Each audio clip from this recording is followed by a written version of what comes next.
Hi, I'm Rebecca and welcome to episode 5 of the Crea Bea Knitting Podcast.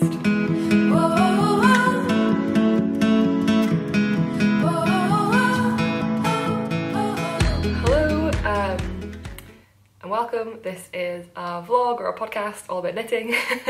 What I'm currently knitting on, what I've been knitting on, what I'd like to knit on in the future. My name's Rebecca. I'm an all-round crafter living in London but originally from Edinburgh. And moving back to Edinburgh in just under a month, which I'm very excited about.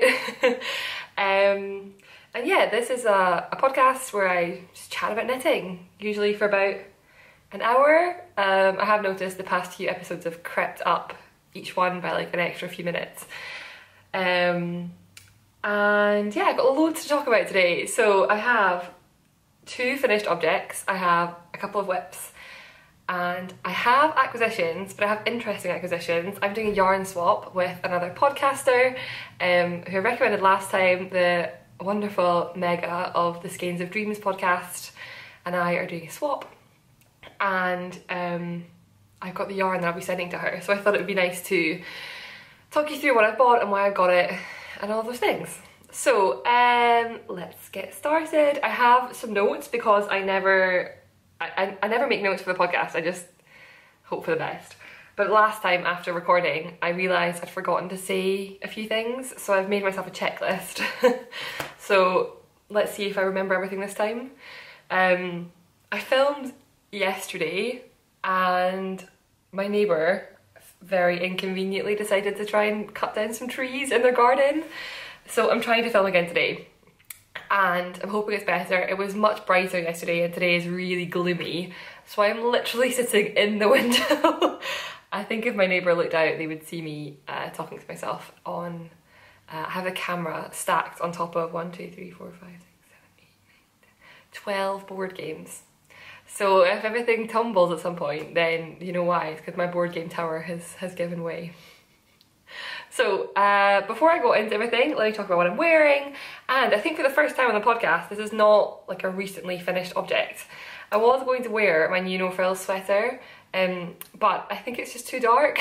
So I'm putting on something nice and bright in the hope that it keeps things nice and fresh and clean and you can see all the yarn I'm showing. So this is maybe like the most made pattern of the knitting community. It's a ranunculus. And yeah, it's a sort of cream white ranunculus. I'm wearing it with a handmade skirt, which is just a really simple elasticated waist skirt. I sew. People have asked in the comments if I can share some more of my sewing, and I don't really have, I'm not sewing a whole lot right now, so there's not a lot to share, but I thought if I was wearing something handmade I could tell you it was also handmade. It's a really simple skirt. I think you could recreate this quite easily with the Sabine skirt that the Little Pomegranate just released, but it's just elasticated waist and it's midi length and it's got like a second tier at the bottom. I made this as a dress, but I didn't like there was too much print when I wore it. It fitted fine, it was made well, but yeah, the print was too much when I wore it head to toe, so I just cut it in the middle and made it into a skirt, and now I wear it quite a lot. I'm also wearing some handmade socks today. I look a bit silly because I'm wearing a skirt and a pair of woolly socks, but the socks are the same colour as the skirt, so I think maybe it works. And I will try and take some footage and put them in, but it's the Hermione Everyday socks, which I love. These are the best socks I've ever made for myself. I made them in Retrosaria Mondim, and they've kind of felted in a good way. Like, it means they really hug my foot now, which I like because a lot of my other socks that are superwash fall off my feet. And right this second I am realising that these are my only non-superwash socks, and maybe that's why I like them so much, because they're not superwash. Wow, realising stuff, realising. I think every other socks I've made have been in superwash and I find them a bit too slippery, and these are Mondims, not superwash. Can you see the shock on my face? I can't believe this. Okay, I'll research that and get back, and maybe I'll cast on a pair of socks for myself that are not superwash, because maybe that's why I love these ones so much. Anyway, back to my ranunculus. This is, I've knit this pattern 3 times. I made one in like a mushroomy colour, which I gifted to my mum. I made one in a baby pink, like real pink. I hate calling it baby pink because babies don't need to wear pink, but that is kind of the recognised colour, like a powder pink, let's call it then. And then I made this one. And the reason I'm wearing this is because I don't know if I'm going to keep it. I shared on Instagram this week. So I love knitting this. It's a really, really fun pattern. And I knit this one in 2 strands of Drops Alpaca, which is such a soft yarn. And the other ones I made with 1 strand of Drops Alpaca and 1 strand of Drops Mohair. And they just have a better drape. And I think that this one is really soft and I wanted like a cozier version, but I just don't think it's worked. I don't know if I can show this, but I think the gauge is a bit like, it's not really showing. I just don't think it's very even. And as a knitter, that's something that really bothers me, which is probably ridiculous. But what I'm trying to do is, I shared this tip, which I also saw on Instagram, from Lydia, I can't remember her second name. Her name is What Lydia Made on Instagram. She's like a crafty influencer. She does a lot of, she was actually the creative director, I think, or the creative stylist behind the most recent Pom Pom edition, the musical one. She talks a lot about plus size fashion, and she supports amazing indie designers. She does a lot of really cool knitwear and some sewing. I think she used to make her own underwear as a business. She's really interesting to follow, just for something different on your feed. Like she really challenges me sometimes with things. Anyway, she quite often gets some like interesting designer pieces that I would have no idea how to wear. And she has this rule of thumb where when she gets a new piece, she wears it every single day for a week in a different way. And that makes her less scared to reach for it in the future because she knows how to style it, and it also just makes her more comfortable with it. So I'm trying this with this jumper because I've not worn it. I finished it 4 months ago and I barely wear it. So I thought I will try and wear it as much as possible for a week and then decide what to do with it. I think ultimately I'll decide when I need the yarn for something else. I'm considering using this yarn to make a Jenny sweater by Petite Knit, which is just released on Sunday, which I don't think I'll be casting on until January because I have too much other stuff on the go. But yeah, I'm thinking this and a strand of mohair could make a lovely Jenny sweater because it's 2 strands together. And so I guess I'll wear it up until then and decide if I want to keep it or not. Anyway, that is so much preamble. I've only just said what I'm wearing, so let me get stuck in. I'm just checking my list to see if I've forgotten anything yet, but I don't think I have. The first big piece of news will come after my finished objects. So let me get into those, and they're both gifts. Okay, so FOs, I have 2. And what's actually exciting is that yesterday when I filmed, I only had 1, but I finished one last night. So I get to count an extra FO in today's episode. So the first one, I have talked about a couple of times. I talked about it 2 episodes ago when I was waiting for the yarn. And I talked about it last episode when the yarn had arrived and I started it. And now it's finished, and I'm hoping that it's literally as soon as I finish filming, before I edit, I'm gonna go to the post office and send this because the recipient's birthday is on Thursday and today's Tuesday. Oh no. Today's Wednesday and the birthday is on the 27th, which must be Friday. I don't know. The birthday's 27th. I'm sending it today. So this is I don't know how I'm going to show this. You'd think after being, what is it that Jonathan Days calls it, a shawlography cheerleader, for all of us non-shawlography doers but podcast watchers who've seen everyone hold up their shawlography, I would know how to do this. It's not too bad. So this is the Celtic Myths shawl, and I can't remember who the pattern is by, but I will put it below. And it is knit in Stuart Yarns, which is a Scottish yarn dyer, in the colourway Bodach, and Bodach is Gaelic for old man. And so it's beautiful. It's a stockinette stitch shawl with this wonderful cabled border. You can see the one cable. Can you see that big chunky cable, like the big fat one that I messed up? And it was so close to the end, but I was like, I'm not fixing it. I'm not doing it. So it has this beautiful border, and it just, doesn't it just drape wonderfully? It's beautiful. I am not a shawl maker. I am definitely not a shawl wearer, she says, whilst putting on a shawl. But I love this. I think it's really lovely. I actually kind of want one just now because I'm wearing it. I think it looks cool. So let me talk about this pattern first. It's a free pattern. The original one is DK weight and this is the fingering weight version. It calls for 700 meters. I use 600 meters, not on purpose.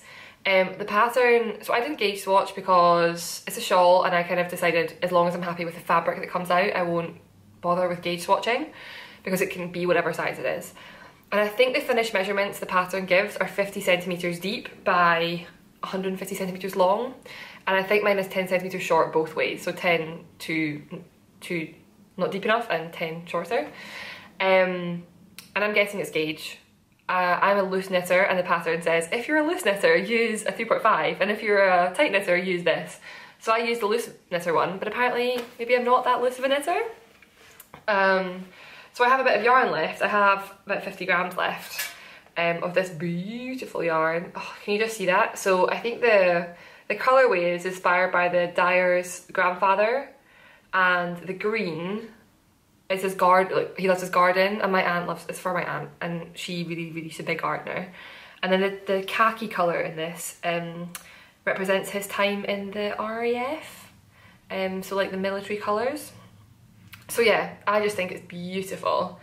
I had a hassle getting this, Royal Mail disasters anyway, but I'm really glad it came, and I think it's such a nice project. I stressed myself out with knitting this because I had a deadline, and that's just not fun. Like, don't do it.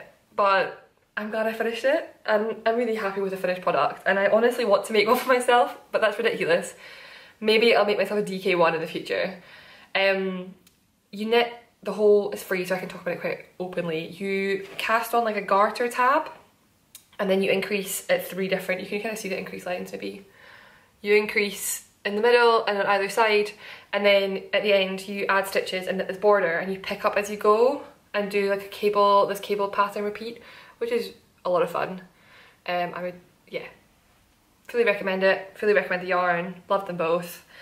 And I'm excited to send this off to my aunt for her birthday. It's a shame because my mum she lives up in the village just before you go across the Skye Bridge in Scotland. That's where my mum grew up. And my mum was going to go up this weekend, but it's fallen through.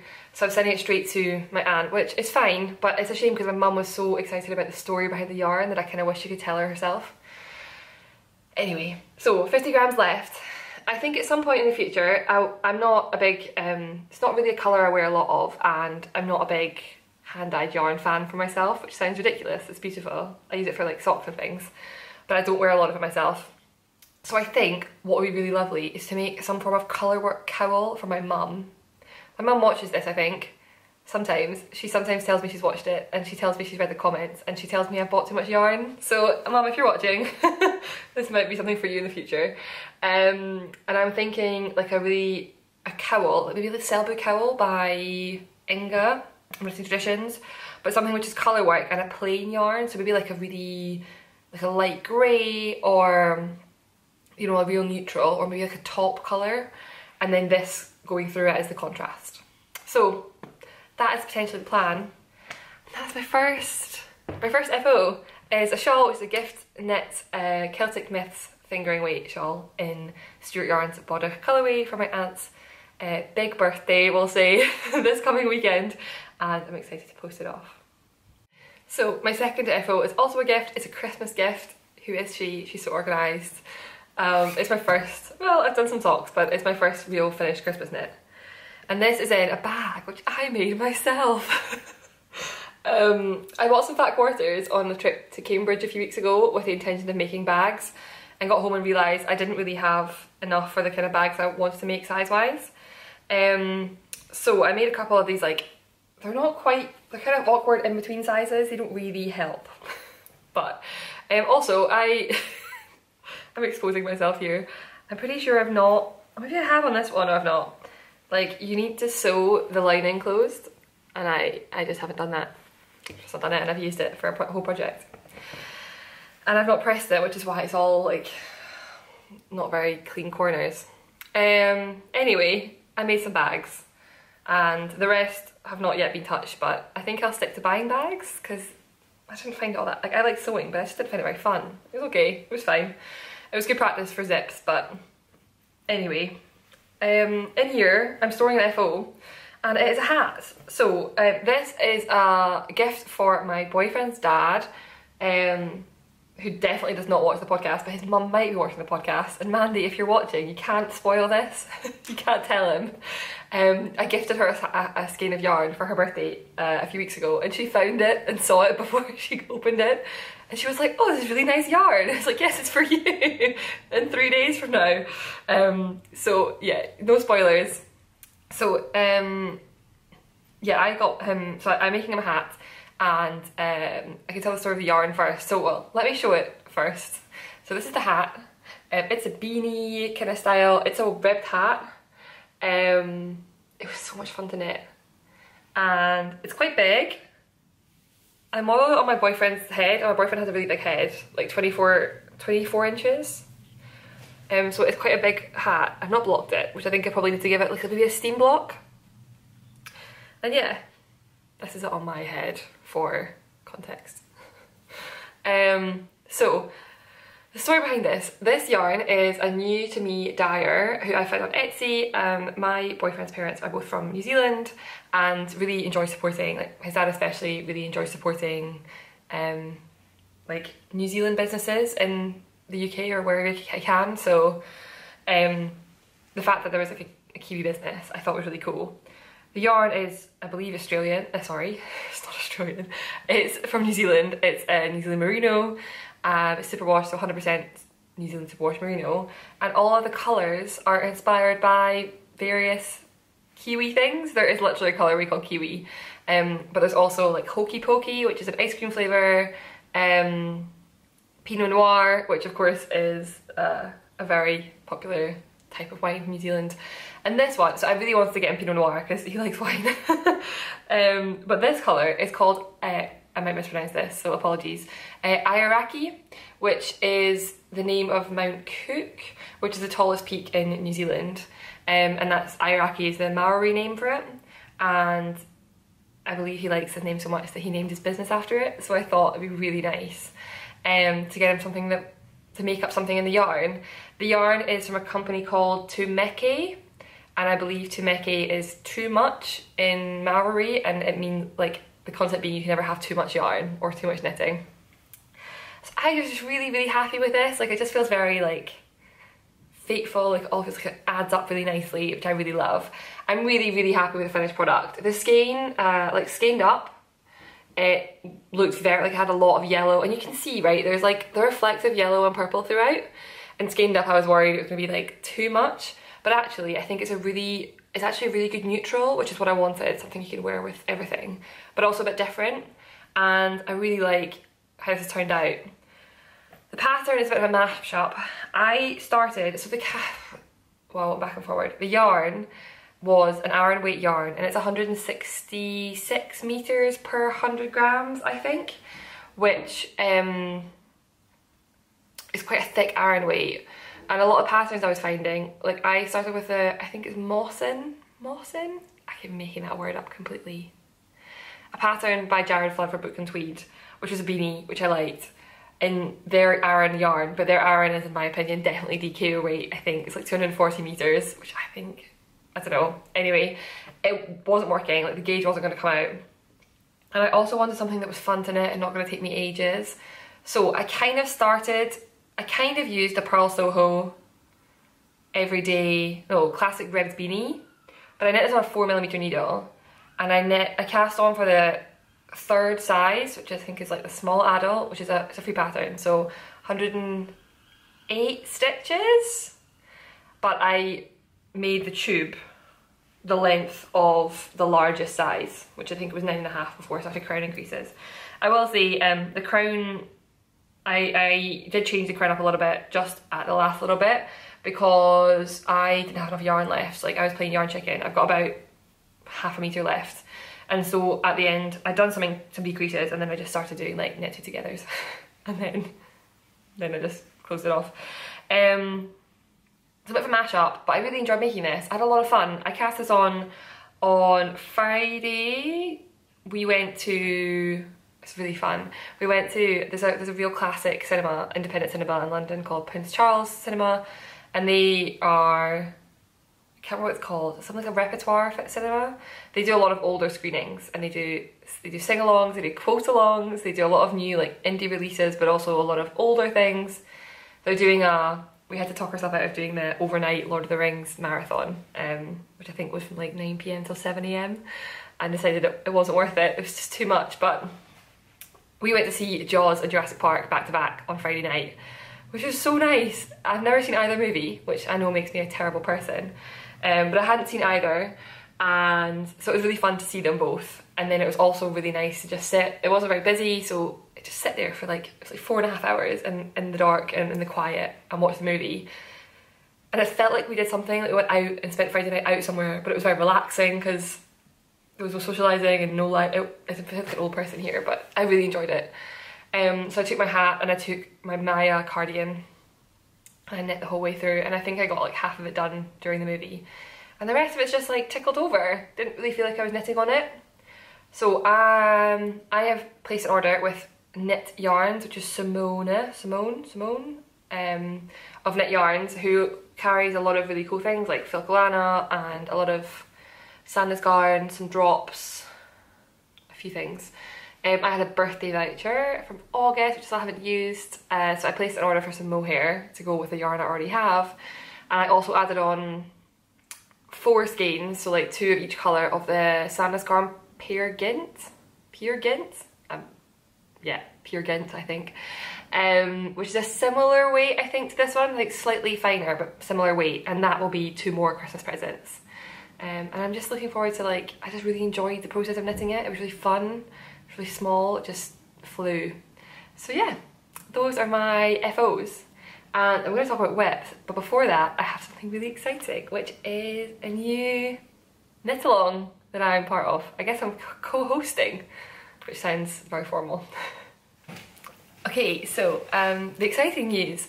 Let me give some context. So I've been watching podcasts for quite a long time, but I've definitely started watching sewing podcasts because I picked up sewing before I really got into knitting. And I mean, now I watch almost exclusively knitting podcasts, but that's how I got into it. And one of my favourite podcasters she must have been one of the first people I started watching from years ago is Lisa from And So On. Lisa is, she does a sewing podcast, but she does a knitting edition, and she makes amazing things. She's currently also doing the test knit for the Billy pullover, the same as I'm doing. She's doing a lot of test knitting, and she's just finished a whole challenge to try and find a sock pattern that fits her perfectly. And so I just really enjoy it because I love her sewing content, but I also really enjoy her knitting content. She moved to just outside Stege, I think it's called, which is just outside of Barcelona, but is originally from Canada. And I remember watching her podcast when she was still in Canada, so I must have been watching for a while, I think. But she messaged me and said, hey, how do you feel about co-hosting a knit along? And I was like, I was a bit starstruck. I remember a few weeks ago when I maybe published the second podcast episode, Lisa left a comment, and I said to my boyfriend, I was like, oh, Lisa left me a comment, and he's like, who is Lisa? But I was really excited, and so when she messaged me about co-hosting a knit along, I was like, yes, like hands down, definitely. And then she talked me through her idea, and I was even more sold because I think this is, I thought before about like maybe one day I would host a knit along, but I wasn't really sure what or what it would be. And this one I think really, I don't know, like it feels really authentic, it feels really something I support the idea of. So yeah, I'm excited. So let me talk about it. It is called the Knitting Firsts Knit Along, and it's all about knitting something for the first time. So what does that cover? This could be somebody who has never knit before and wants to knit something. Whether it be like, it could be a hat, you could pick up a pair of needles for the first time, make a hat, or make whatever you want. This could be somebody knitting an item that you've never knit before. So maybe you are a prolific accessory maker and you want to make your first garment, or maybe you've only made garments and you want to make your first socks. I'm thinking of Caroline from Caroline's Knits, who's finally trying socks for the first time after making like tens of beautiful garments. Or maybe you want to try technique for the first time. So there are some techniques out there like colour work or brioche, which are known to be a bit more challenging, and this could be a time to try a new technique. So that's what it's all about. It's all about knitting something for the first time. And I think it's really great because I think I can be quite a fearless knitter. Like I jump in like feet first to a lot of projects, and I really like that. Like I like that it doesn't worry me. I don't really get stressed by my knitting unless there's a deadline. And so I just think it's really fun to try and encourage people to either knit for the first time or to try something new in knitting. So the knit along, forgot the word for a minute. The knit along will run pretty much from now. I think I'm recording slightly earlier than Lisa, so I get to launch it, which is so exciting. It runs from now until February 1st, so lots of first there. Finishes on the Knitting First Cal, finishes on February 1st. So it's pretty much 2 months, just over 2 months, to make however many things you want to. It'll be hosted on Instagram, which, I mean, I have a Ravelry page which I vaguely use for some things. Like I track my patterns and I browse a lot there and buy patterns, but I don't really use it very much. So, but I'm always on Instagram, so it's gonna be on Instagram. My Instagram handle's always in the box below, and I think a few people have like hopped over there. Sorry, there's something in my eye. Oh, probably mohair. I think a few people have popped over to follow me there, and I'm much more responsive if you've ever got questions, even faster there than the YouTube comments. So we're hosted on Instagram, and there are 2 hashtags, and I'll put them both on the screen. There is the Knitting First Cal, and there's the Knitting First Cal FO, and we'll draw prizes from the FO thread, but you can always post your in progress projects in the Knitting First Cal thread. So yeah, that's the knit along. I'm so excited. I'm trying to work out what I should do. I think I've done quite a lot of techniques. My second ever sweater that I made was a brioche sweater, because I just didn't realise it was a tricky thing to do, and I just like watched some YouTube videos and did it. Which sounds so ridiculous. And actually it's missing a sleeve, and it's knit up in like this awful yellow coloured acrylic yarn that I will not wear. So I'm not gonna finish it. So maybe I'll remake that sweater and actually finish it this time. So I've done some brioche. I've done some brioche, I've done some colour work, I've done socks, I've done a lot of garments. I did my first mittens this year. I'm gonna steek my first cardigan this year, which is exciting. So yeah, I'm not sure, maybe mosaic or intarsia. If anyone's got suggestions, everyone's always amazing in the comments at leaving me some recommendations about techniques and things. So if there's a technique out there I should try, I'd love to hear it. Should I cast something on? And if you are thinking about trying something new and you want to take part in the Cal, I'd also love to hear what you're thinking of making. Or if you know, like, I'll knit some socks, or you know, I'll knit this exact pattern, please tell me. I'd love to hear. There'll be prizes. We've not worked that much out yet, to be honest. If you are somebody who would like to donate a prize, whether it be, I've got some designers I'd like to ask about patterns. So if you're a designer with a pattern, or you are a dyer or a project bag maker, if you make project bags better than my unfinished ones, or stitch markers, or any of those things, feel free to get in touch. I'd love to be able to send some of your things to people. But I will also do a bit of digging in my stash maybe, or I have a day trip planned in a few weeks to go to some exciting yarn shops around London, so maybe I'll pick something up there. So yeah, that is the Knitting First knit along. I'll link Lisa below if you've not, I mean, Lisa's got like 10,000 subscribers, so I'm sure everyone knows who she is already. But if you don't know her, or maybe you thought she was just did a lot of sewing content and you've not seen her knitting podcasts, you should definitely go and watch them because they're really fun. When she messaged me, she said, shall we do a dimpled brunette knit along? And I was like, yes, I want to be in the brunette dimple club. I was so happy to be part of that club, even if it's just 2 of us. So that is the news on the knit along. I'd love to hear what you think about it. I've never done a knit along before, so I'm excited to see what everyone does, and I'm really excited to start planning what new thing I'll make. I'm looking forward to hearing everyone's suggestions. So that's that. So let me jump into whips, because I've got 4 whips. I actually, again, yesterday I finished my hat that yesterday was a WIP when I filmed and now is an FO. But of course I cast on something last night, so I'm back to having 4 WIPs. So I'll start with the ones that you have seen before. Okay, WIP number 1. I posted this on Instagram, a progress picture, and I've never had so many likes on a picture in my life. So clearly this is a popular one, and I'm really glad everyone else loves it as much as I love it, because I'm obsessed. So I shared this last time and there is some progress. This is a test knit for the wonderful Sari Nordland. Does anyone else want to make like every single thing she makes? Like, I'm obsessed.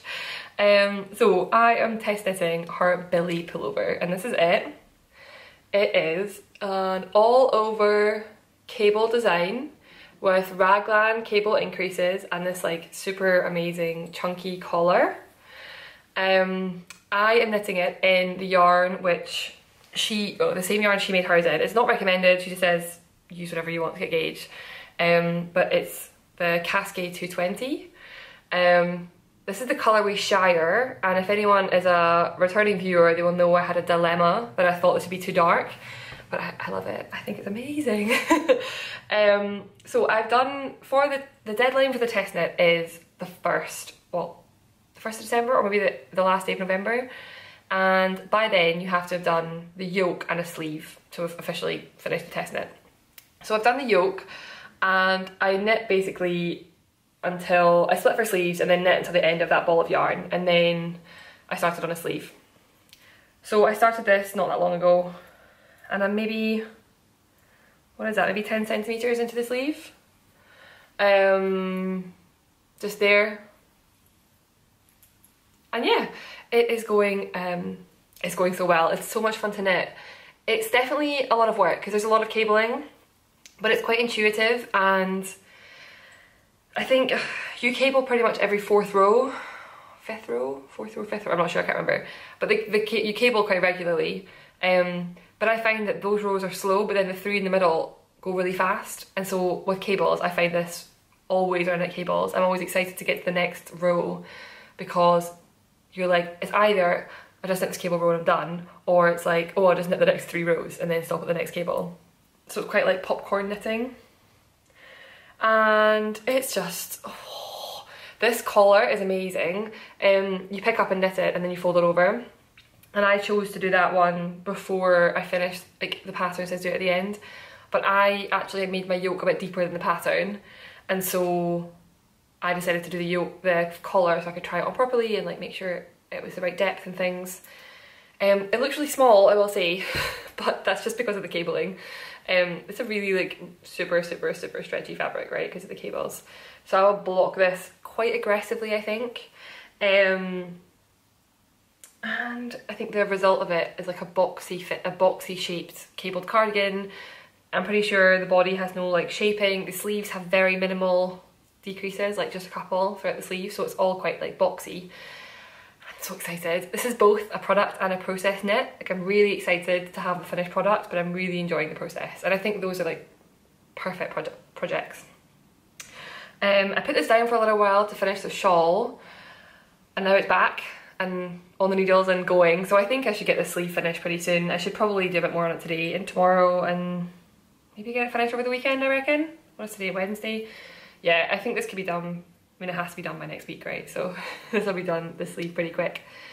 And I just love this colour. I tried it on just the yoke before I split for sleeves to check the depth, and I felt like Claire Fraser from Outlander.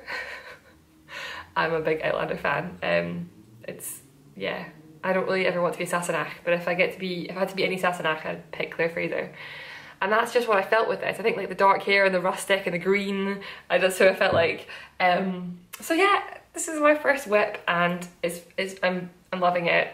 I think this will not be the first time I make this pattern.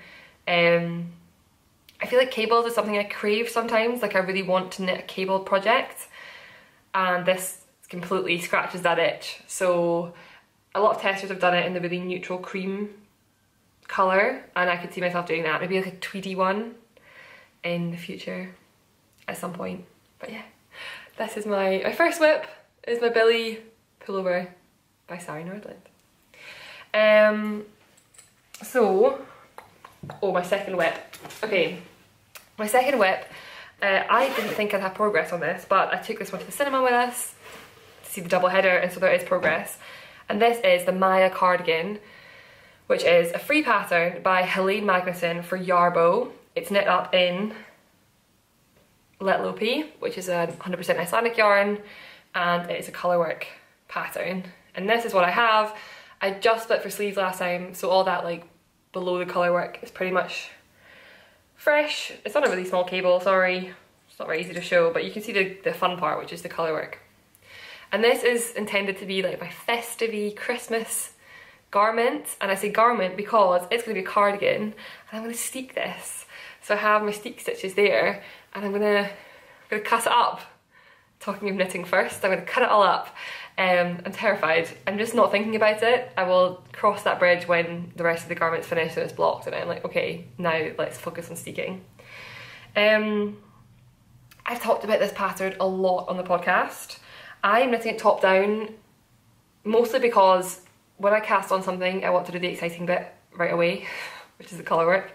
So I cast on and did the whole colourwork yoke over a weekend, and I made some changes. So I obviously have only done 2 colours as opposed to the pattern, which has I think 4. I am also not, I'm going to omit the colourwork around the waistline, so I will have this and my sleeves will have colourwork, but the rest will not have colourwork. It'll just be plain in this red colour. And of course I'm knitting it top down, just because I'm being fussy. I made my jumper top down because I wanted to be able to try it on as I went, and that had logic, and I'm just doing this one this way because I did the first one this way and I thought I'd just follow the same process. However, what I want to say about this is that somebody left me a comment on the last podcast and said, by the way, the reason the sleeves are tight on your jumper is because you didn't do sleeve increases in the colourwork. And I was like, yeah, of course I didn't. The pattern doesn't tell you to. Like, what? I read the pattern and the pattern does tell you to. It's not super clear, but it does say increase throughout the motif, or yeah, because in the pattern you work sleeves up and you increase, and so I decrease going down, but I stopped decreases when I got to the colourwork section and just knit them all the same number of stitches. And the reason being is that the yoke pattern shows the sleeve, where the stitch count changes, so it has like the decreased stitches or the increased stitches. But the sleeves don't, they just have an 8 stitch pattern repeat, and so I just assumed like it doesn't showcase any changes, so there must not be any changes, but there are. So someone messaged me this, and then, well, left a comment with this, and then somebody, a lovely person called Nicole, sent me a message on Instagram and said, how did you do the increases in your sleeves? And I was all, it all happened in one day, and I was like, oh my god, I messed up. There should be increases. So I asked on Instagram and I got so many responses, like amazing. So many. The person who helped by far the most was Fernanda. She sent me like 3 voice notes and 3 videos and was like, this is how I did it. Somebody actually messaged Helene Magnusson, the designer, and was told there's no real way to do it. Ultimately, if possible, for anyone who cares, if possible, increase on the plain rows where there's no other colour, and you just kind of have to fudge it, like just have a look at the pattern and see what makes sense, which is definitely challenging. But there is no formal way to do it. I think I need to sit down and look at the pattern and work out where I'll do them, and I think I'll only do my decreases, I think I might do 4 for my size over the sleeves, 3 or 4. I think I'll maybe just do 1 or 2. I might not even do them, we'll see. Because it will make a change to the stitch pattern. So yeah, that's the plan. I think the best way to do it is that you basically mark the start of your colour chart, and then do however many, what is there, like say there are more than 4, so there are 8 charts.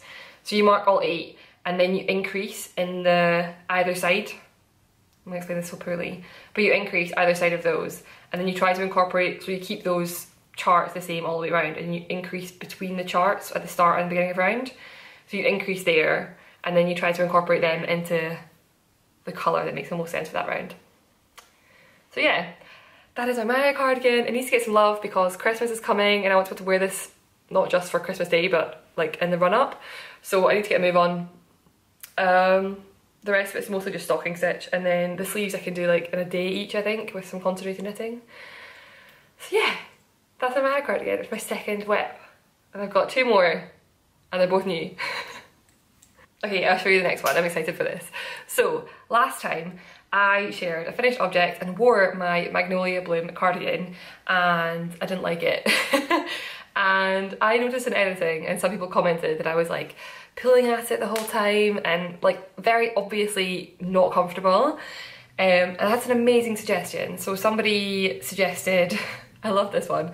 Somebody said, like, didn't say do it, just pondered the idea of if you could make a sweater, if you can cut up a sweater, like seeking to make a cardigan, surely you can sew up a cardigan to make a sweater. I'm sure I could have done that.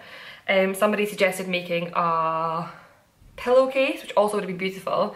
However, I wanted to wear the yarn. I thought it was amazing. I thought it was comfy, I thought it was cool. I thought it was a really perfect, like, I thought I suited the colour. So I started to re-knit my Magnolia Bloom cardigan and I get a comment pretty much every single episode with somebody telling me that I'm a prolific knitter and I knit a lot, and I do definitely knit a lot, but I'm always like, I don't knit that much.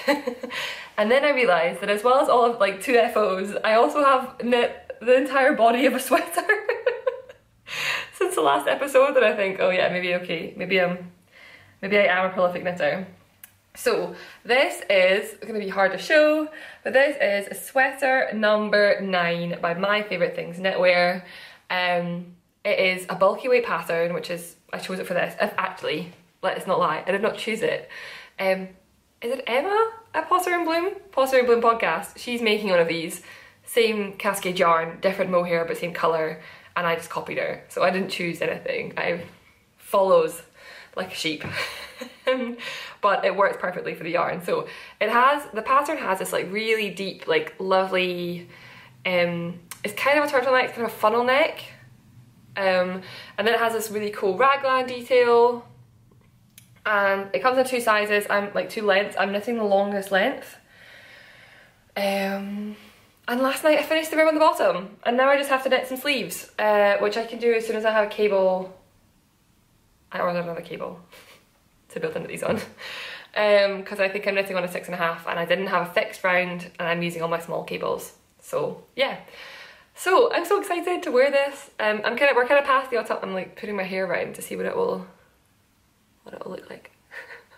We're kind of past the autumnal vibe here in London. It's getting just cold now, but I have a few outfits that I know this will work with. Like, I knew the yarn would suit, and I was so disappointed that the cardigan didn't work because I thought I was going to wear it with this exact outfit. So yeah, I'm really excited for this. A lot of people commented and were like, don't frog mohair, and I kind of didn't. I just frogged the whole thing all together. So this is a ball of yarn, and it has, so my Magnolia Bloom was knit in 1 strand of Cascade 220 in the colourway Pumpkin Spice and 2 strands of Hobby Diablo mohair in the colour Chestnut. And the pattern actually only called for 1 strand of mohair, but I'm just doing 2 because I wasn't going to unravel this. Like, it's basically a whole fibre. So it's like a whole fibre. I also probably should have like put this on like skeined this up and soaked it and dried it, and I didn't do any of that. I didn't do it. I'm just too lazy and I wanted the finished product. So I'll give this a good block and we'll hope that there's a bit of unevenness for sure in the stitches. Like, not crazy, and it's mohair so it's pretty fluffy, but it's probably not my most even knitting. But hopefully that'll block out.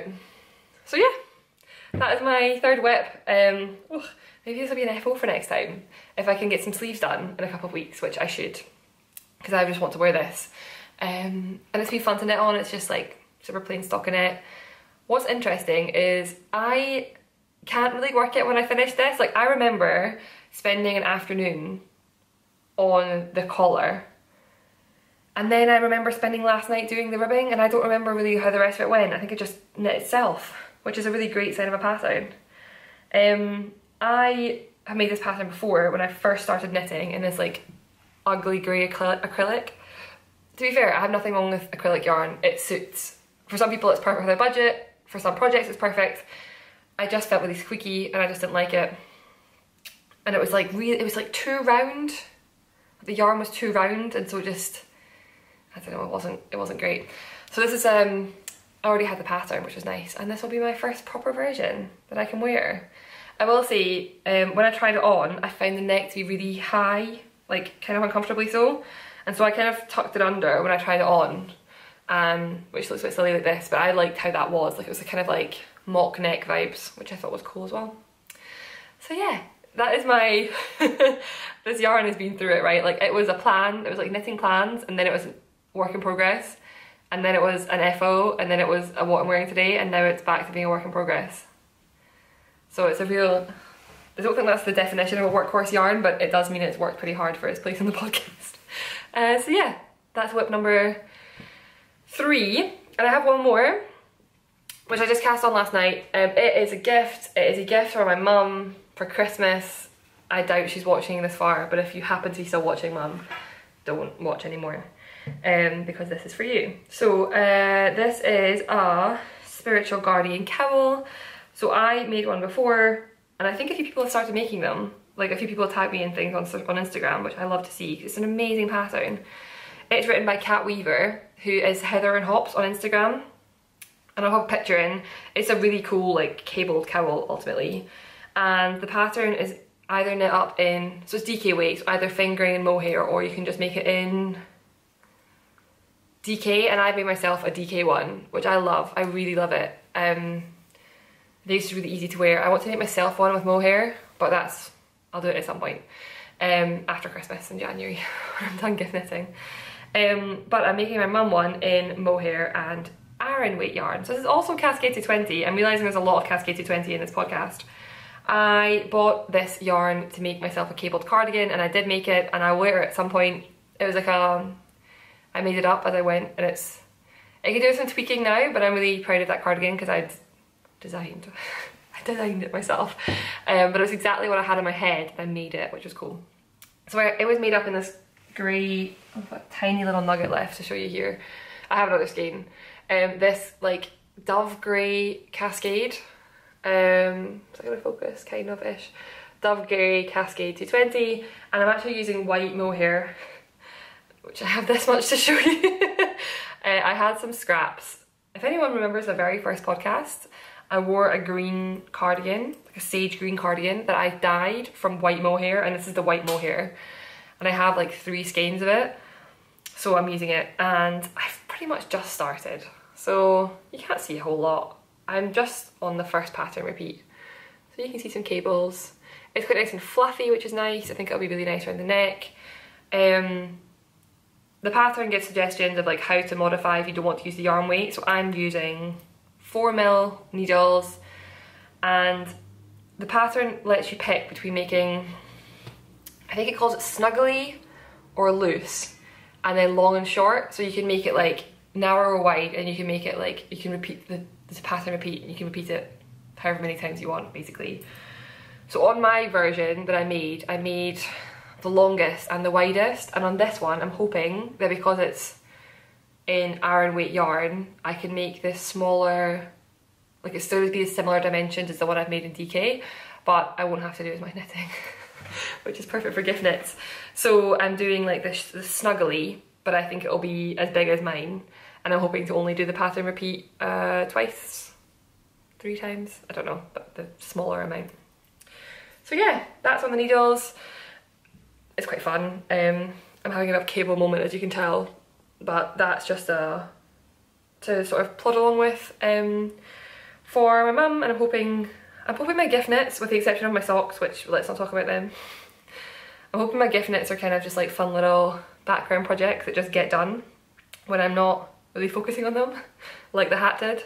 Hopefully this will be the same. So yeah, so those are all of my WIPs. Now I'm realising there's stuff I've forgotten to say. I forgot to say a huge thank you to everyone who gave me suggestions on this. We're going way back to the beginning, I'm sorry. I said last time that my knitting and purling were different tensions when I was going back and forward, and that I hadn't really noticed it before, but I think because of this being superwash, I could really notice it. You'll see now it's super, super even. It blocked out. But I got amazing suggestions. It's called Rowing Out, which I didn't know. I'm sure everyone's behind the screen thinking, yeah, of course it is, I knew that. It's called Rowing Out. And there's an Andrea Mowry episode of I'll Knit If I Want To, where she explains what she does. It's about the way that you wrap the yarn for the purling. However, when I come across this problem in the future, I think my first method will be to try what Caroline of Caroline's Knits does, which is use 2 interchangeable needles and knit one way, like knit the knits with the bigger size, knit the knits with the smaller size. So say I was knitting this, which was on 3.5mm needles, I would do my knit stitches on 3.5 and I'd do my purls on 4 each way to even it out. So that was something to mention. So podcast recommendations. First things first is, a few episodes ago I asked for some advice from some Dutch speakers on Dutch speaking podcasts. I lived in the Netherlands for 3 years, I speak Dutch. Disclaimer, if anyone has written me a lovely message in Dutch, I've read it. I'm just working up the emotional and mental brain power to reply to you in Dutch. My spoken Dutch is still pretty good, but even my Dutch friends, I just send them voice notes because my brain can't process the grammar at the minute. So I've read your message and I will get back to you. I might reply to you in English, we'll see. So thank you. But for podcast recommendations, I have 5 podcast recommendations in Dutch. The first one is the one which actually YouTube sent me to, which is when I first thought, oh, there might be more of these, I should ask. And that was the most widely recommended, and it's Sarah. She's great. She's uploaded quite a few videos. She makes very colourful things, but I think she's always very clear. I like how she talks through projects. She's great. The second one, also highly recommended, was Mirjam Molenbeek. She's super sweet. She has this like wall of yarn behind her when she talks, which I love. One which nobody on the podcast, nobody in YouTube recommended, but which I had already reached out to Ruth from the Knitting Hobbit. The Knitting Hobbit, yeah, that's her name. So Ruth is Dutch, but she podcasts in English, and I asked her for some Dutch recommendations, and she recommended House of Wool.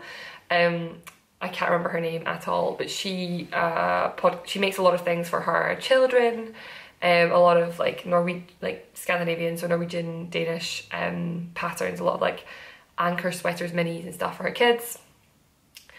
Then there was Draad Breivlog, which I think she has 11 episodes, and I've only watched the most recent one.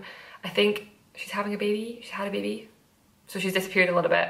She's not filmed in a couple months. I've only watched that one, but I really liked her. She's one of my favourites to watch. She just was really warm and friendly, and I like that a lot. Got good vibes. And the last one, which I've not, I only listened to the first 10 seconds to make sure I was pronouncing it right, which is Het Ministerie van Gebreide Zaken. It is Flemish, so the podcasters are Belgian, but it's a similar, I don't want to say it's the same language and offend people, but I speak Dutch and I can understand Flemish. And it's on Spotify, or it's an audio podcast and not a video podcast. So I'm not even started on those. But I listened to the first 10 seconds and it sounds good. So we'll see. So those are my Dutch recommendations. And for the Dutchies who left recommendations, heel erg bedankt. Thank you so much. I really appreciated it, and I'm sorry it took me a few episodes to catch up and say thank you. And I was just really happy to hear that there are some Dutch speakers watching. It made me really excited, especially because the Crea Bea name was Dutch inspired. So that's the first thing about recommendations. The second thing is that I made a blunder last time. So I recommended 3 podcasts on the last episode. I recommended Mega of Skeins of Dreams. She's amazing. I recommended Annie, the Pomegranate Girl, who hasn't put out a second episode. It was her first episode, and there were so many lovely comments, and I'm hoping that we encouraged her to stay as part of the community, and she's put a second episode out, which is amazing. And I recommended the amazing Casey Apple of Young Folks Knits. When I recommended Casey, I called her homely, and what I meant by homely was like warm, welcoming, friendly. I felt like I was at home watching her podcast. Apparently homely is not interpreted that way and is actually like a bit negative. So I'm really sorry. This is my public apology to Casey and a public thank you to the person who told me this. Because here's me out here like accidentally dissing podcasters when I meant to be only saying nice things. So those are my recommendations the last time, but if you want a warm and friendly and like cozy and welcoming podcast, go watch Casey Apple of Young Folks Knits.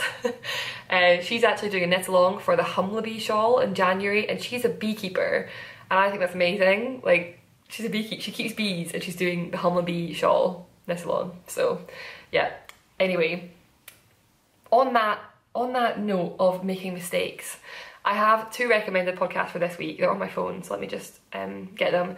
I don't know if I'll recommend every single week, but I thought I would keep like an open notes on my phone and add to it when I found new podcasts I liked, and then when they stock up I can share them. So I have 2, and I like them both because both were very open about making mistakes in their knitting. One is Black Spruce Knitting. She just made a sweater for her partner and made a couple of mistakes with it, and was talking about like accepting those mistakes, which I really liked. I just really liked her podcast. I really enjoyed watching it. I think she has a few episodes up, and I would recommend that one. And the second is a yarn tale. She's so sweet, she's so funny. She basically said in the first like 10 seconds that somebody told her her video angle wasn't good and she changed it, and was like, so just tell me if I should change it more.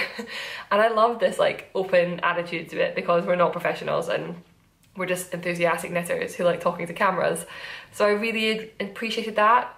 And she films with this like wooden like fitted bookshelf behind her, which I think looks amazing. So yeah, those are my recommendations: the Black Spruce Knitting podcast and a yarn tale. I know that people told me about them in the comments below the last video, so people are watching those ones. And yeah, if anyone's looking for podcast recommendations, feel free to check them out. So that is most of the content. What I have now is a bit of acquisitions, but this is a run through of the box which I am sending on my yarn swap.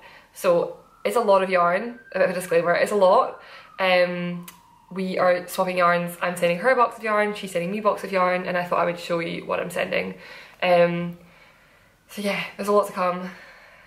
Be prepared. It's a lot of British woolly wool.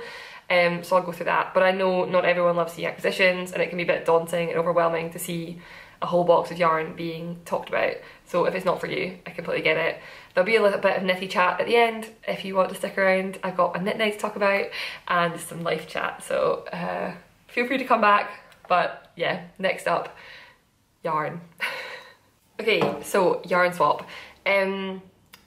I think yarn swaps are quite common. I know that Inga on Knitting Traditions, which is like, she's the queen of podcasts, right? Like, I love her podcast so much. She did a yarn swap with someone in Canada, and then she set up a Ravelry group where you could find someone to do yarn swaps with. And a few episodes ago, I mentioned that there was a couple of yarns I'd like to try from the States, and Mega messaged me and was like, I can send you them. And I said, well, why don't we do a yarn swap? And it's like Christmas time, so it's kind of a gift to each other, like, but from ourselves, because we're both spending money. And so we decided what to do. So for full transparency, we set a budget of £150, which is $200 US. And we both sent each other like a short description of what we'd like to get. So this is a lot of yarn, it's £150 worth of yarn. But her description to me was, I like neutrals, rusty browns, pinks and reds. I will take the woolly wools, I have too much superwash in my stash. I like fingering, sport and DK weights, and I don't knit with chunky. So that was the brief, and let me talk you through the yarns. So I have quite a lot here. I'll just go ahead, I'm not sure how many. I'll start and end with my favourites, and I'll put the other ones in the middle. So first thing, like, can you believe that we've gotten this far through a Creabea podcast and not once mentioned woolly knit yarn? Haha! We didn't make a whole episode, I'm afraid, because of course if I'm sending yarns to someone and I've got to send woolly wool, of course I'm going to send woolly knit. So woolly knit is maybe my favourite yarn. If someone told me I had to pick one yarn to knit with for the rest of my life, I'd probably pick this. They make cones of yarn, which I've knit from, and they also make hanks of yarn. So I got hanks because I thought it'd be easier to package and send. And this is 3 skeins, each skein is 200 grams of fingering weight yarn, and this colourway is called Lupin, which I'm hoping it picks up. There's like a couple of like little like bluey flecks, like it's mostly pink. It's not quite focusing. There, maybe that's it. Some bluey flecks in there and some light pinks, and it's lovely. I thought this was perfectly her colour, like just so her colour. I was so happy with this one. I knit with this 2 strands held together, so she could do that, or there's definitely yardage to make 2 whole sweaters if she wants, because there's over, I know a 500 gram cone has like 2,300 meters, and there are 600 grams here, so plenty. It smells so sheepy and so good. So that's the first thing, and I'm really happy with this, and that's the first sweater quantity. And there's the second sweater quantity, and the other sweater quantity is the one I'm nervous about. So this was what I thought of as neutral. I went on a real hunt for some real like British manufacturers, quite a few from Scotland, real proper woolly wool from like older mills. So I came across J.C. Rennie, which is made in Scotland, established, the mill was established in 1798. It's super soft 4-ply, it's 100% wool, and I have 10 balls of 50 grams, and each ball is 246 meters, so yeah, almost 2,500 meters. It's a lot. And I will show it to you. So this is the ball, and this is the colour. Now, I will put on the screen a picture of the colour on the website. And the reason I'm nervous is because this has a lot of spinning oil on it. Now, it does say on the website that the cones are unscoured, so they have spinning oil, but it does say that the balls are scoured. This is not, in my opinion, as scoured as it could be. I don't really know what the expectation is when you get it from a mill.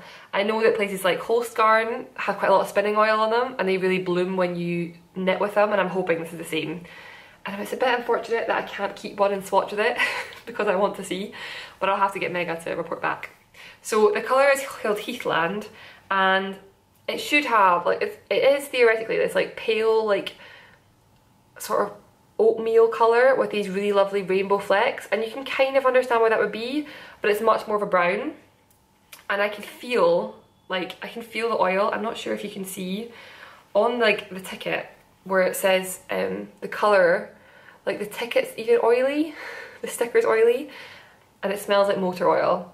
It doesn't smell great. So I don't doubt this is beautiful yarn. I did a lot of research, it gets amazing recommendations. I'm just nervous because it's not in like perfect knittable shape when it gets to her, but she did ask for woolly wool, and I'll give her a disclaimer. I'm going to film, so cheesy, I'm going to film a podcast episode, I've already filmed it, just for her and upload it privately on my channel, and then put a bit.ly link so she can just type it into her browser and get that podcast episode for her, where I talk her through the box, which I thought would be fun, because we met doing podcasts, and I thought that would be like a nice medium to talk her through the box. So those are the sweater quantities, and then I have a few more things. There's a bit of rustling because I've also got some like snacks and nice bits in here, but I won't talk through all those. So next up, I ordered from which one? Okay, I'll show this one first. So I ordered from the New Lanark Mill. They sent me a cute little ticket, actually, a little card that I'll send off to Mega as well. This is in Lanark, which is in Scotland, and this is the colour. Got a couple of them out. I have 4 of these, and it is a DK weight yarn. It is 90% pure wool, 10% silk, 50 grams is 120 meters. This colour online was called Russet. In person, even this is on camera, it's showing a bit more orangey. It's very, very red. It's like a proper ruby red, and the colour on it is called Roma. On the tag is different to the website. I checked my order, and there's not a Roma on the website, so I think they've just renamed it. It has these really cool like flecks. There's yellow and like blue and green. And I have 4 of these. What's really sweet is it says on the tag, by purchasing our yarn, you help to care for the historic mill village of New Lanark. I really want to go here. It's like an hour drive from my parents' house, but they also have a gin mill, or like a gin distillery, so I'm hoping I can convince my mum at Christmas to go with me, and she can get gin and I can get yarn, which would just be like the perfect trip. So four skeins of this, which is like 400 meters ish, or like more than that, 480 meters. So not a whole project, but it could be held together with something else. That something else could be this other DK weight yarn. So this is Worth Mill, which I think is relatively well known. I ordered this at the same time as I ordered the Woolly Knit. I also ordered it from them. The ball band is not very helpful, but it is 100 grams a ball. I have 4 balls. It's similar weight, I think, to this, and it is in the colourway cream. It smells so nice and sheepy. It's a real good classic DK in a beautiful, like, it's like, I think it's two, I can see the 2 plies on it. It's not really focusing. So yeah, and I thought these two together could be like a nice shawl or like a nice project together if she wanted to do 2 things together. 2 more things. So this last one I'm really, really excited about. This is from John Arwen. This is a splurge. Like, this is the one that I spent probably too much on. But everything else I definitely underspent on. Like, I buy quite budget yarns, so I feel like I got quite a lot for her money. And so with this one I was happy to spend a bit more. Let me get them in order, which tells you already what this is. This is 150 gram mini skein fade. Oh, look at them. They're so pretty. So this is, I think, their pinks colour, and it's I thought her like pinks and reds was perfect. So it starts with this like real rich like burgundy and ends with this like beautiful pale like dusky pink, and I just think this is stunning. Like, I'm obsessed. So yeah, there's 150 grams, which isn't a huge amount, but what I thought this would be lovely, like you could make a fade scarf, no, cowl is what I mean, or a hat with this, or like mittens, or imagine doing like a neutral colourwork sweater and the colourwork portion is faded through this faded colour. Like, you start with fading like this. It's my great look. I think that'd be beautiful. So they came with a little bag. I got myself a bag when I ordered. Actually, they sent me 3 bags total. I only ordered 1 more, but that was great, and it sent me over to the free shipping to get a bag, so that was helpful. And the last thing, I'm sending a bit of scraps from my yarn stash, and I don't know if that's a weird thing to do, but I mentioned at the very beginning that I made my grandmother a ranunculus, and I made it, I said, in bright pink. I held these together, and they're very pink. Drops alpaca and drops kid silk mohair. And so I have 2 skeins of the mohair left. This is not got a ball band, but it's a full skein, and 1 of the alpaca. And she's a pink person, and I'm not a pink person, and I'm sending a box anyway. And I thought, let's just send this with it, because why not? And she likes pink, and she can probably find a project for it that will otherwise be in my stash. So that is the yarn swap. I'm sending it off next week. She's on holiday right now, so I'll send it off at the start of next week. I'm going to ask her to send it to my parents' house because we're moving house like in a month, less than a month. So just to make sure that it arrives like to somewhere I can get it. I might not be in the new flat when it gets there, or I might not be here when it gets there, so I'll send it to my parents in Scotland. And I'll make sure to include in an episode like unboxing of that, because I think that'd be really fun to show as well. I'll try to save it and like properly unbox on camera so I can capture my reactions. And we'll see how that goes. So I'm really excited for that. Just something fun. I really, I mentioned before, but when I sort of set out to join the knitting community by doing a podcast, I really wanted to be part of the community. I wanted to feel like I could talk about knitting, and I knew who to talk, like I had friends in the community, and I wasn't just like observing everything. And so that's what I set out to do. I thought, okay, I'll put myself out there properly. And that's really, really happened. And I think things like the yarn swap and the knit along are 2 like perfect examples of that. They make me really, really happy. A very happy knitter. A third thing, which also happened, which I want to mention, and it's getting to the end of the podcast, I should have talked about it earlier, it's on my list, is a knit night that we did. So a few weeks ago, so I attend a knit night in London, East London Knit Club it's called. It's on Instagram if you happen to be based in London and ever want to come along. It's in Leighton, which is on the Central Line, so even if you're not East London, you can get there pretty well, because it's on Central Line. And it meets the first Wednesday of the month, and I've been to 3 or 4. It's quite a new club, and I really enjoy it, and I was so sad that when I knew we were moving out of London I'd lose my knit night. So I popped the thing on Instagram and said, does anyone know of any good virtual knit nights? And there are a couple of Discord servers. I'm not super up to date with Discord, but Caroline from Caroline's Knits and Anastasia from Free Your Sheep both messaged and said, I don't, but I'd love to set one up. So we did. We had a knit night and we made it public and we had 42 knitters on a call, which was crazy, like absolutely mad. I loved it. We spent like an hour just chatting, like everyone did an intro, like who they are, where they are, what they're knitting on and what they're wearing, if they were wearing anything that they'd made. And that was really cool. We had people from like the UK, we had people from Europe, we had people from Canada that joined on their lunch break. Some really like people knitting amazing things. Someone was making like a rainbow dress, like a knitted rainbow dress. Somebody has a personal goal of knitting 20 miles of yarn in a year.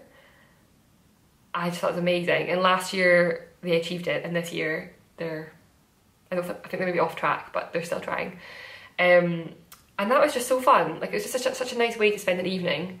And then after the call, I ended up back on the call with Anastasia and Caroline. We just had a little chat, like a debrief, and that went on to like 1 in the morning. It was just so fun. So yeah, I really enjoyed that. I think we'll set that up again. We've got a few things to do next time. Like we did breakout rooms, and I think we could make the breakout rooms a bit bigger next time. So yeah, a couple of like small changes. If you happen to want to join, drop me a message on Instagram, because all the communication around is on Instagram. I think we're going to try and make an Instagram group, and anyone who wants to be part of the group can just join the group, and then we'll post in there when we're going to have a knit night. And also if people want to host one and we're not around, somebody else could host it. So that's the plan. So if you're up for a virtual knit night, it'll probably be like UK evening times, maybe once every 3 weeks to a month, and it's on Zoom. And it was really nice. It was just, had a very like warm fuzzy feeling after doing that one. So yeah, my Instagram is below. You can also message Caroline or Anastasia and they can also point you in the right direction. But that was really fun. And yeah, just a bit of chat. What's going on? Not a whole lot. Like, I mean, I'm moving house, so that's a pretty big thing. I'm moving to Edinburgh, I'm moving to Leith, which was made popular by Trainspotting.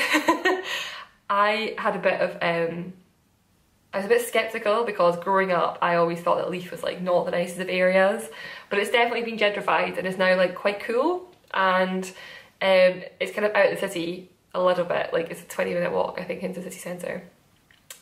So it's a bit more reasonably priced, but there are a lot of like cool cafes and restaurants, and yeah, I'm really excited for that, so that'll be cool. And I'm excited to meet some knitters when I go up there. I found out that Zakami Yarn, who's an amazing hand dyer, they've relocated to Edinburgh and they do a craft night. So I'm excited to be part of that and to spend Christmas. And then, like, my family's all in and around Edinburgh, so it's exciting that I'm not just going home for Christmas, but I'm going home, spending Christmas and then staying there. Because between London and the Netherlands I've been gone for probably the last like 8 years. So that's exciting. And otherwise, yeah, just working and knitting, reading, doing a lot of like fun London stuff before we leave. So we're doing a lot of gigs and a lot of shows and a lot of cinemas and a lot of eating out to try and like squeeze all the good bits in before we go.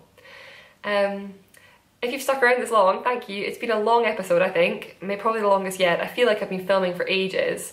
But I'm feeling really happy and really comfortable and content with what's been filmed today. So I hope you enjoyed. I will be back in a couple of weeks probably with hopefully some updates and some more finished objects, and hopefully I made a good dent in my gift knitting. And I hope you take part in the knit along, and if you've got ideas for the knit along, please let me know, because I really don't know what to start with. If you want to join knit night, drop me a message. And yeah, thank you for joining me for another episode, as chaotic as ever. And until next time, enjoy your knitting. Bye.